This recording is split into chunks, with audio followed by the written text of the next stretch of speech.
আশা করি সবাই ভালো আছেন। আজ আমি আপনাদের সামনে তুলে ধরছি দুর্দান্ত একটি মুভি হাল্ক। মুভিটির আইএমডিবি রেটিং 5.6 আউট অফ 10। আর এখনও যদি আপনারা চ্যানেলটি সাবস্ক্রাইব না করে থাকেন তাহলে এক্ষুনি করে ফেলুন। তাহলে চলুন শুরু করা যাক। মুভির শুরুতেই আমরা ডেভিড ব্যানার নামের একজন জেনেটিক রিসার্চারকে দেখতে পাই। সে সরকারের হয়ে খুবই গোপন প্রজেক্টে কাজ করত। তাদের এই ল্যাবরেটরিটি ছিল মরুভূমির ভেতরে। ডেভিড ব্যানারের কাজ ছিল কিভাবে মানুষের ডিএনএকে পরিবর্তন করে আরও শক্তিশালী করা যায়। এতে মানুষ কখনোই আর কোনো রকম রোগে আক্রান্ত হবে না, এমনকি মানুষ অমরও হতে পারে। এ কারণে সে প্রকৃতির বিভিন্ন প্রাণী থেকে ডিএনএ সংগ্রহ করে এবং সেগুলো বানরের উপরে অ্যাপ্লাই করে। সে তার রিসার্চে অনেক দূর এগিয়ে গিয়েছিল, কিন্তু সেটি বানরের উপরে কাজ করছিল না।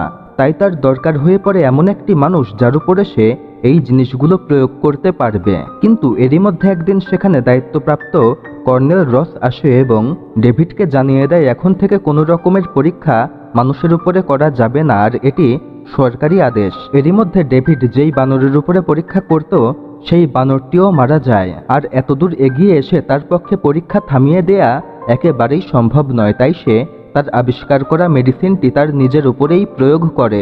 ডেভিড ছিল বিবাহিত, সে তার ওয়াইফকে নিয়ে এই বেজেই থাকতো। আর এরই মধ্যে একদিন ডেভিডের ওয়াইফ প্রেগন্যান্ট হয়ে যায়। ডেভিড তার ওয়াইফকে অনেক ভালোবাসত, তবে ডেভিড চিন্তায় পড়ে যায় সে তার নিজের উপরে ডিএনএ নিয়ে রিসার্চ করছে। এতে তার থেকে জন্ম নেয়া শিশুটিরও হয়তো বা ডিএনএর পরিবর্তন হতে পারে। তো এরই মধ্যে জন্ম নেয় ডেভিডের ছেলে ব্রুস ব্যানার। ডেভিড তার ওয়াইফ এবং সন্তান দুইজনকেই খুবই ভালোবাসত। তবে ব্রুসের বয়স যখন 4 বছর হয় তখন তারা খেয়াল করে ব্রুস যদি কোনো কারণে রেগে যায় তাহলে তার শরীরের রং কিছুটা সবুজ হয়ে যায়। ডেভিড তখন ব্রুসের শরীরের রক্ত নিয়ে সেটি পরীক্ষা করে এবং দেখতে পায় ব্রুসের ডিএনএ স্বাভাবিক মানুষের মতো নয়। ব্রুসের শরীরে ন্যানোমোর্সের উপস্থিতি রয়েছে। ডেভিড চিন্তা করে সে যে করেই হোক তার ছেলেকে সুস্থ করবে। তাই সে তার ছেলের ডিএনএর উপর রিসার্চ করা শুরু করে। কিন্তু রিসার্চ চলাকালে সেখানে কর্নেল রোস চলে আসে এবং ডেভিডকে বলে তার কাছে প্রমাণ রয়েছে সে তার নিজের শরীরের উপরে তার তৈরি মেডিসিন প্রয়োগ করেছে। এটি ছিল আইনের খেলাপ, তাই রস ডেভিডের পরীক্ষা বন্ধ করে দেয়। ডেভিড এতে প্রচণ্ড রেগে যায়, কারণ সে তার ছেলের জন্য কাজ করছিল। সে বুঝতে পারে এখন পুলিশেরা তাকে ধরে নিয়ে যাবে এবং সে তার ছেলের জন্য কিছুই করতে পারবে না। এতে সে রেগে গিয়ে সঙ্গে সঙ্গে সেই বেতের গামা রশ্মি অন করে দেয়। গামা রশ্মি খুবই ভয়ঙ্কর, যা মুহূর্তের ভেতরে যে কাউকে মেরে ফেলতে পারে। এরপরে সে সঙ্গে সঙ্গে তার নিজের অ্যাপার্টমেন্টে চলে আসে এবং সেখানে তার ওয়াইফের সঙ্গে তার কিছু একটা নিয়ে ঝগড়া হয়। এই দৃশ্যটি 4 বছর বয়সের ব্রুস দেখতে পায়। এখানে আসলে কি ঘটেছিল এটি আমরা কিছুক্ষণ পরেই বুঝতে পারবো। তবে এরই মধ্য দিয়ে 30 বছর পার হয়ে যায়। বর্তমানে ব্রুসের বয়স 34 বছর এবং সে এই দুঃস্বপ্নটিই দেখছিল। আর তখনই সেখানে তার পালিত মা কিনজলার চলে আসে। আর এখানে আমরা জানতে পারি 30 বছর আগে, অর্থাৎ সেই সময় তার বাবা মা দুইজনই মারা গিয়েছিল। আর তারপরে মিসেস কিনজলার ব্রুসকে অ্যাডপ্ট করেছে। এখানে আমরা জানতে পারি ব্রুসও তার বাবার মতো জেনেটিক সায়েন্টিস্ট। সে এখন বার্কলি ল্যাবে কাজ করে এবং তার বেটি নামের একটি গার্লফ্রেন্ডও রয়েছে। আর তার গার্লফ্রেন্ড বেটি রোস আর কেউ নয়, কর্নেল থিডিউস রোসের মেয়ে, যে 30 বছর আগে ব্রুসের বাবা ডেভিডকে রিসার্চ করতে আটকেছিল। তবে অনেক 4 বছর বয়সের বাচ্চারই সে সময়কার কোনো না কোনো স্মৃতি মনে থাকে। তবে আশ্চর্যজনকভাবে ব্রুসের কোনো স্মৃতিই মনে নেই। ব্রুস এবং বেটি একে অপরকে খুবই ভালোবাসত এবং এরপরেই তারা তাদের রিসার্চ নিয়ে কাজ শুরু করে। আর এখানে দেখা যায় ব্রুস সেই একই জিনিস নিয়ে কাজ করছে যা 30 বছর আগে তার বাবা গবেষণা করত। এখানে সে ব্যাঙের উপরে এটি প্রয়োগ করে, তবে এটি বিফল হয়। বিষয়টি ছিল তারা প্রথমে ব্যাঙের ডিএনএ পরিবর্তন করে এবং এটিকে সক্রিয় করার জন্য এর উপরে গামা রশ্মি প্রয়োগ করে। গামা রশ্মি প্রয়োগ করলে সেই ডিএনএর চেঞ্জ প্রকাশ পায়, কিন্তু ব্যাঙটি ব্লাস্ট হয়ে যায়। যদিও তারা লক্ষ্যের খুবই কাছাকাছি ছিল। আর এরই মধ্যে সেই ল্যাবে গ্লেন ট্যালবট হাজির হয়। সে বেটির বাবা কর্নেল থিডিউসের আন্ডারেই কাজ করত। তবে সে বেটিকেও ভালোবাসত, তবে বেটি তাকে একেবারেই পাত্তা দিত না। সে তাদেরকে অফার করে তোমরা এখানে কাজ না করে এথিওনের হয়ে কাজ করো, সেখানে গেলে অন্তত এখানে যেই বেতন পাচ্ছ তার থেকে 10 গুণ পাবে। কিন্তু তারা এটিকে প্রত্যাখ্যান করে, কারণ এথিওনের হয়ে কাজ করলে সেই আবিষ্কার শুধুমাত্র এথিওনেরই হবে, সেটি পুরো পৃথিবী পাবে না, আর তারা সারা পৃথিবীকে নিয়েই কাজ করতে চায়। এতে গ্লেন রেগে সেখান থেকে চলে যায়, আর বেটি খেয়াল করে সেখানে আগে যে ক্লিনারের কাজ করতো সে নেই, তার বদলে অন্য কেউ এসেছে। নতুন ক্লিনার জানায় আগের ক্লিনার বেন মারা গিয়েছে, তাই এখন থেকে সে এখানেই কাজ করবে। সেদিন রাতে ব্রুস তার ল্যাব থেকে বের হয়ে তার বাসায় চলে গেলে নতুন ক্লিনার ব্রুসের ল্যাবরেটরিতে ঢুকে পড়ে এবং সেখান থেকে ব্রুসের চুল সংগ্রহ করে। আর আমরা জানতে পারি এই নতুন ক্লিনার আর কেউ নয়, ডেভিড, অর্থাৎ ব্রুসেরই বাবা। সে ব্রুসের চুল থেকে ডিএনএ পরীক্ষা করে জানতে পারে এই তার আসল সন্তান। অন্যদিকে ব্রুস একই দুঃস্বপ্ন প্রতি রাতেই দেখত এবং ভয়ে তার ঘুম ভেঙে যেত, কিন্তু ঘুম ভেঙে সে মনে করতে পারত না তার দুঃস্বপ্নের বিষয়টি কী ছিল। পরদিন ব্রুস ল্যাবরেটরিতে আবারও চলে আসে এবং বেটির সঙ্গে তার গবেষণা চালিয়ে যেতে থাকে। আর হঠাৎ তাদের গামা তৈরির রশ্মির মেশিনটিতে কিছুটা প্রবলেম হয়, যেটি তাদেরই কলিগ হারপার ঠিক করতে যায়, কিন্তু সে সেখানে গিয়ে বিপদে পড়ে যায়। ব্রুস সঙ্গে সঙ্গে হারপারকে বাঁচানোর জন্য ভেতরে ঢুকে পড়ে। সে কোনো ক্রমে হারপারকে সেখান থেকে সরিয়ে দেয়, তবে হঠাৎ গামা রশ্মির মেশিন চালু হয়ে যায় এবং হারপার সেই রশ্মির সামনেই ছিল। ব্রুস হারপারকে বাঁচানোর জন্য নিজে সেই গামা রশ্মির মেশিনের সামনে চলে আসে এবং গামা রশ্মি তার শরীরের ভেতরে ঢুকে যায়। এরপরে ব্রুস যখন জ্ঞান ফিরে পায় তখন সে হসপিটালে ছিল, আর তার সামনে বসেছিল তার গার্লফ্রেন্ড বেটি। তবে তারা দুইজনই অত্যন্ত অবাক ছিল, কারণ তারা দুইজনে খুব ভালো করেই জানে এই গামা রশ্মির প্রভাবে ব্রুসের বেঁচে থাকা একেবারেই সম্ভব নয়। কিন্তু তারপরেও ব্রুস বেঁচে রয়েছে। ব্রুস বেটিকে বলে সবথেকে আশ্চর্যজনক ব্যাপার সে খুবই ভালো অনুভব করছে, এতটা ভালো যে সে আজ পর্যন্ত অনুভব করেনি। এমনকি তার ঘাড়ের যেই ব্যথা ছিল সেটিও পুরোপুরি দূর হয়ে গিয়েছে। তবে তাদের দুইজনের মাথাতেই চিন্তা ছিল কোথাও না কোথাও তো প্রবলেম অবশ্যই রয়েছে। এরপরে বেটি সেখান থেকে চলে যায়, আর সেদিন রাতেই ডেভিড সেখানে চলে আসে। আমরা ডেভিডের সঙ্গে তার 3টি কুকুরও দেখতে পাই। ব্রুস প্রথমে ডেভিডকে দেখে চমকে যায় যে তাদের ক্লিনার এখানে কি করছে। ডেভিড তখন ব্রুসকে বলে, তোমার সকল প্রশ্নের উত্তর আমার কাছে রয়েছে। তুমি এখন চিন্তা করছো তোমার শরীরে গামা রশ্মি প্রবেশের পরেও তুমি এখনো কিভাবে বেঁচে রয়েছ। ডেভিড ব্রুসকে সবকিছু খুলে বলে যে সেই তার আসল বাবা।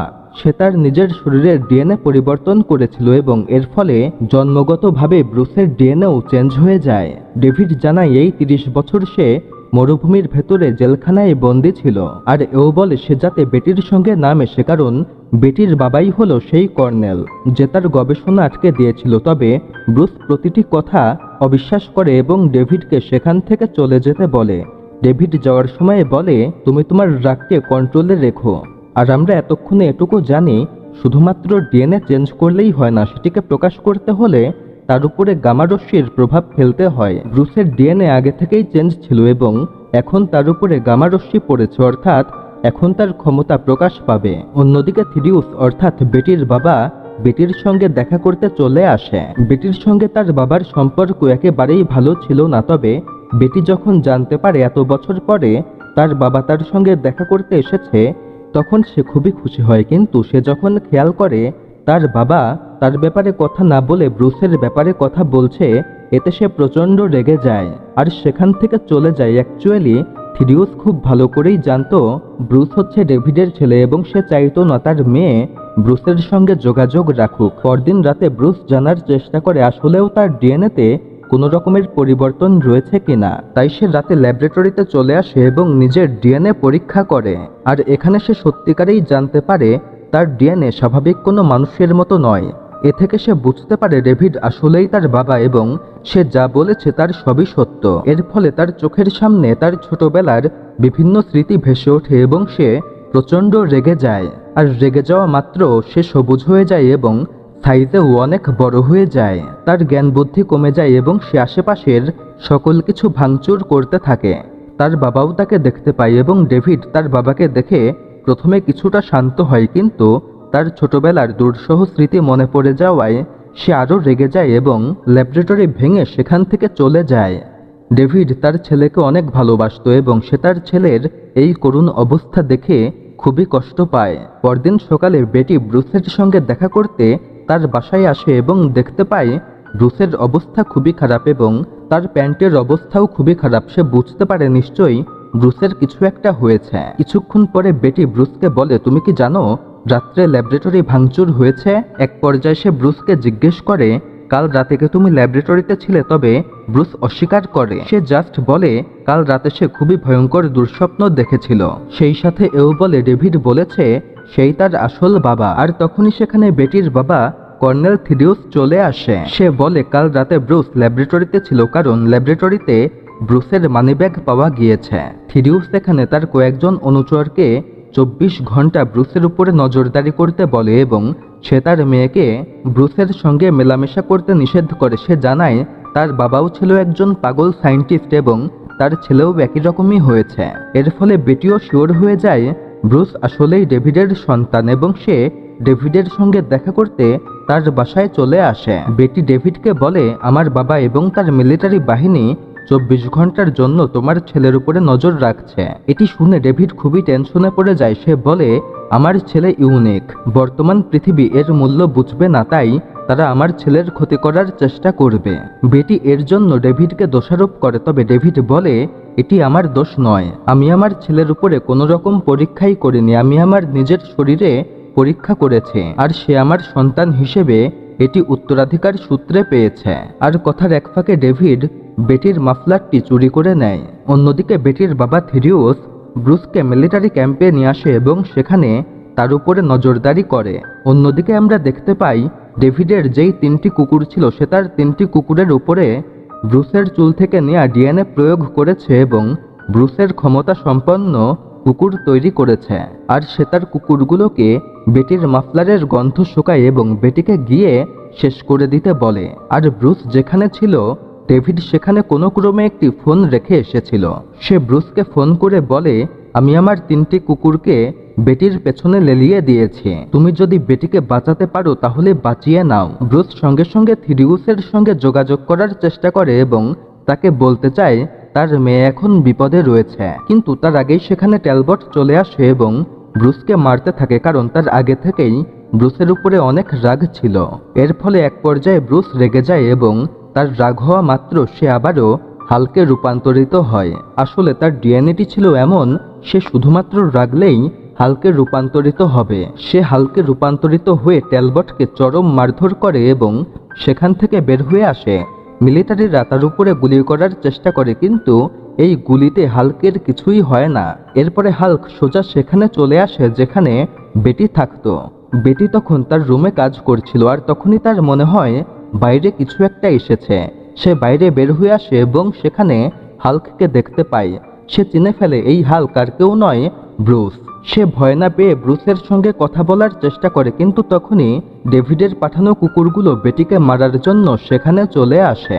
হাল্ক বেটিকে সেখানকার গাড়ির ভেতরে রেখে দেয় এবং 3টি কুকুরের সঙ্গে ফাইট করতে থাকে।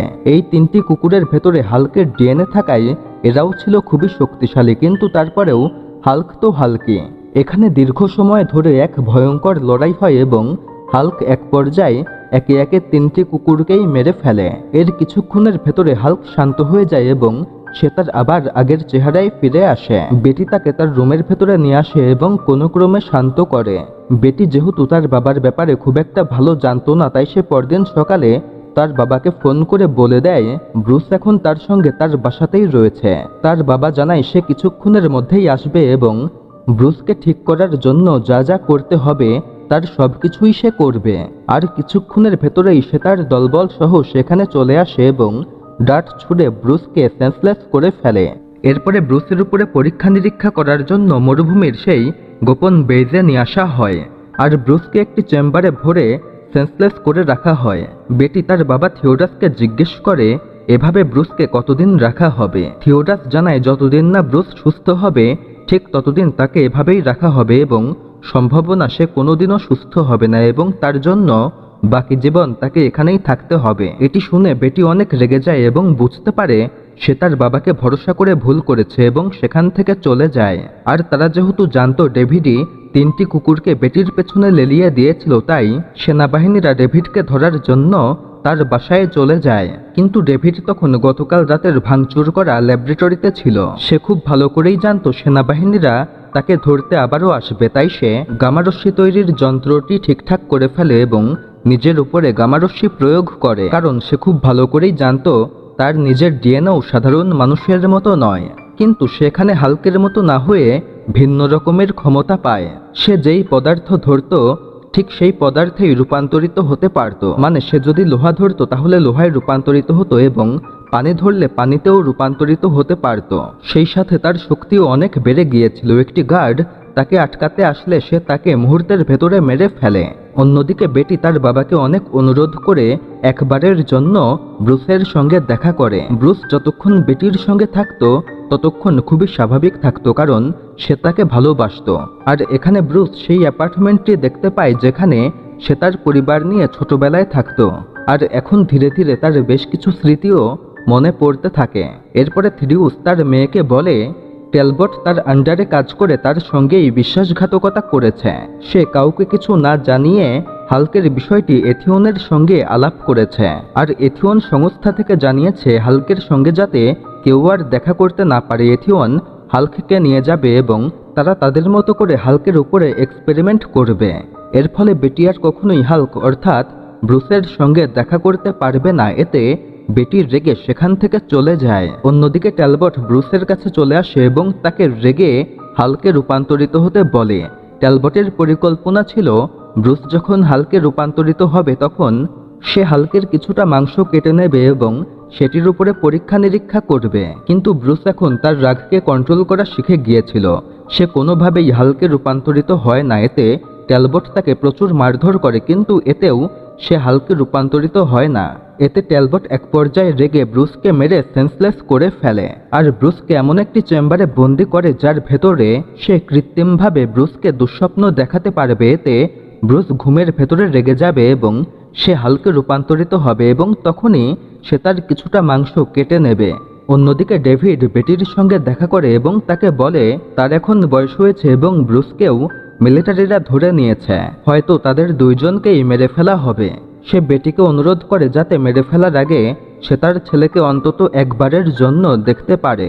যদিও এটি ছিল ডেভিডের একটি পরিকল্পনা। ডেভিড এখানে বেটির সঙ্গে শেয়ার করে 30 বছর আগে সেদিন কি হয়েছিল। সে গামারস্যি অন করে দেয় এবং বুঝতে পারে সে তার ছেলের চিকিৎসা করতে পারবে না। তার ধারণা হয়েছিল তার ছেলে হয়তোবা বড় হয়ে দানবে রূপান্তরিত হবে, তাই সে নিজের হাতে তার ছেলেকে মেরে ফেলার চেষ্টা করে। কিন্তু তার ওয়াইফ তাকে প্রাণপণে আটকানোর চেষ্টা করে। এতে ভুলক্রমে ডেভিডের চালানো চাকু তার ওয়াইফের গায়ে লেগে যায় এবং তার ওয়াইফ সঙ্গে সঙ্গে মারা যায়। আর তার কিছুক্ষণের ভেতরেই ডেভিডকে গ্রেপ্তার করা হয় এবং 30 বছরের জন্য বন্দি করে রাখা হয়। ব্রুস অন্যদিকে এই ঘটনাটি দুঃস্বপ্নে দেখতে পায় এবং অচেতন অবস্থায় প্রচণ্ড রেগে যায় এবং সেই অবস্থাতেই হাল্কে রূপান্তরিত হয়। ভেতরে একটি অটোমেটিক ড্রিল রাখা ছিল যেটি দিয়ে হাল্কের মাংস কেটে নেওয়া হবে, কিন্তু দেখা যায় সেই ড্রিল হাল্কের শরীরে ঢুকছে না। আর হাল্ক কিছুক্ষণের ভেতরেই সেই মেশিন ভেঙে বের হয়ে আসে। কিন্তু ট্যালবট হাল্ককে আন্ডার এস্টিমেট করে এবং এরপরেও সে হাল্কের শরীর থেকে মাংস সংগ্রহের চেষ্টা করে। তবে ট্যালবট এতেও বিফল হয় এবং নিজের বোমাতে নিজেই আহত হয়। বেটির বাবা থিডিউস সম্পূর্ণ ল্যাব বন্ধ করে দিতে বলে যাতে হাল্ক এখান থেকে বের হতে না পারে, কিন্তু হাল্ক বের হতে না পেরে সেই ল্যাবই ভাঙচুর করতে থাকে। থিডিউস তখন হাল্ককে মুক্ত করে দিতে বলে যাতে সেই ল্যাব থেকে বের হয়ে যেতে পারে, কারণ সে বুঝতে পারে হাল্ক এখানকার সবকিছুই ভেঙে ফেলবে।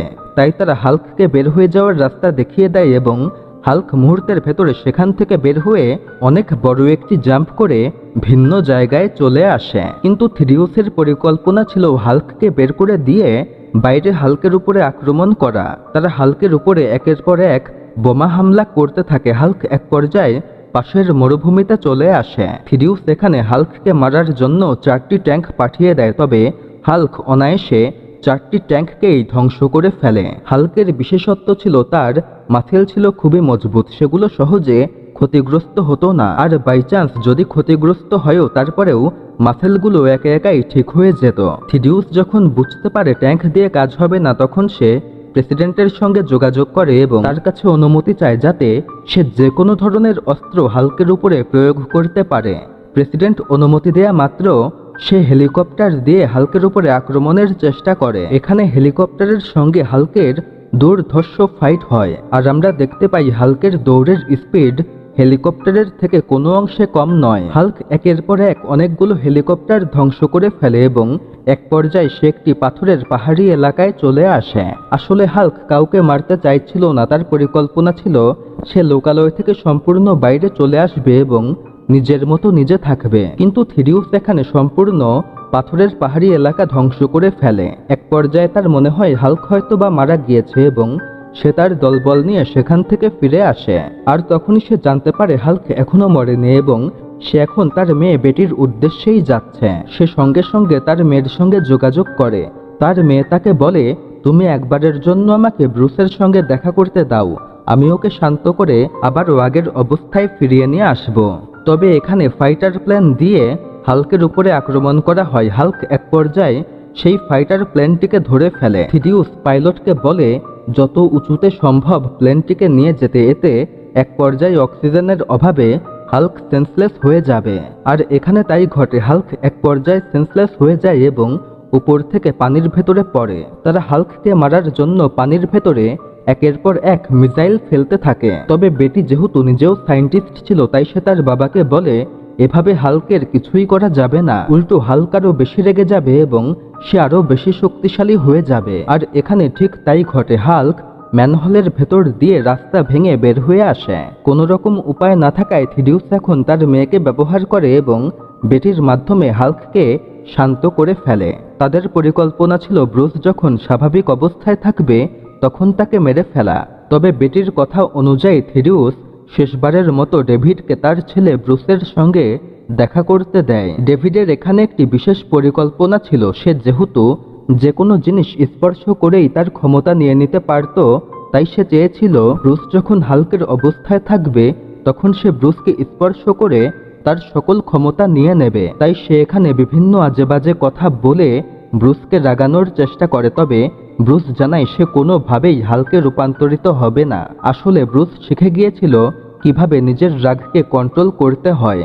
ডেভিড যখন বুঝতে পারে এভাবে কাজ হবে না, তখন সে একটি ইলেকট্রিক তার কামড়ে সকল ইলেকট্রিসিটি শুষে নিতে থাকে এবং নিজে কারেন্টে রূপান্তরিত হয় এবং সকল কিছু ধ্বংস করতে থাকে। এতে ব্রুস বাকি সবাইকে বাঁচানোর জন্য নিজেকে হাল্কে রূপান্তরিত করে। এখানে হাল্কের সঙ্গে তার বাবার ফাইট হয় এবং তারা মুহূর্তের ভেতরে মেঘের ভেতরে চলে আসে। তারা ফাইট করতে করতে একটি পাহাড়ি এলাকায় চলে আসে এবং ডেভিড এখানে পাথর স্পর্শ করে নিজেকে পাথরে রূপান্তরিত করে এবং হাল্কের সঙ্গে ফাইট করতে থাকে। হাল্কও ছিল প্রচুর শক্তিশালী, এত কিছুর পরেও সে ঠিকই ফাইট চালিয়ে যেতে থাকে। এক পর্যায়ে ডেভিড পানির ভেতরে পড়ে এবং হাল্ক ডেভিডকে মারার জন্য নিজেও পানির ভেতরে নেমে যায়। আর এটিই ছিল হাল্কের ভুল। ডেভিড এখানে নিজেই পানিতে রূপান্তরিত হয় এবং হাল্ককে চারদিক থেকে আষ্টে পিষ্টে ধরে ফেলে। ডেভিড এখানে হাল্কের শক্তি শুষে নিতে থাকে। এক পর্যায়ে ডেভিড বুঝতে পারে সে ভুল করে ফেলেছে। হাল্কের শক্তি এতটাই বেশি যা সে চিন্তাও করতে পারেনি। সে হাল্কের এত ক্ষমতা সহ্য করতে পারছিল না। এর ফলে ডেভিড সঙ্গে সঙ্গে ধ্বংস হয়ে যায়। আর ঠিক সেই মুহূর্তে থিডিউস হাল্ক এবং তার বাবাকে মারার জন্য সেখানে গামারস্যির তৈরি একটি বোমা ফেলে। এটির ক্ষমতা ছিল নিউক্লিয়ার বোমার থেকেও বেশি এবং তাদের মনে হয় হাল্ক হয়তোবা মারা গিয়েছে। এরই মধ্য দিয়ে 1 বছর পার হয়ে যায় এবং থিডিউস তার মেয়ে বেটিকে ফোন দেয়।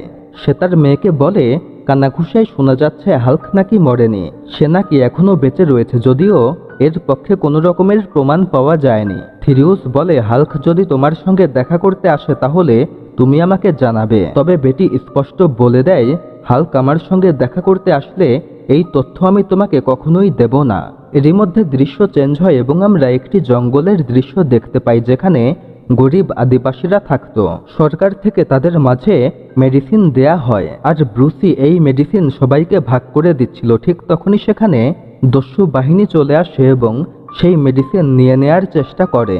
ব্রুস তখন সেই সন্ত্রাসীদের লিডারকে বলে ভালোই ভালোই এখান থেকে চলে যাও, তা না হলে আমি রেগে যাব, আর আমি রেগে গেলে তা খুব একটা ভালো হবে না। অ্যাকচুয়ালি ব্রুস এখানে নিজেকে আত্মগোপনে রেখেছিল, কারণ সে খুব ভালো করেই জানতো তার খবর প্রকাশ পেলে বিনা কারণে সবাই তার পেছনে উঠে পড়ে লাগবে। এবং এরই মধ্য দিয়ে মুভিটি এখানে শেষ হয়ে যায়। ধন্যবাদ।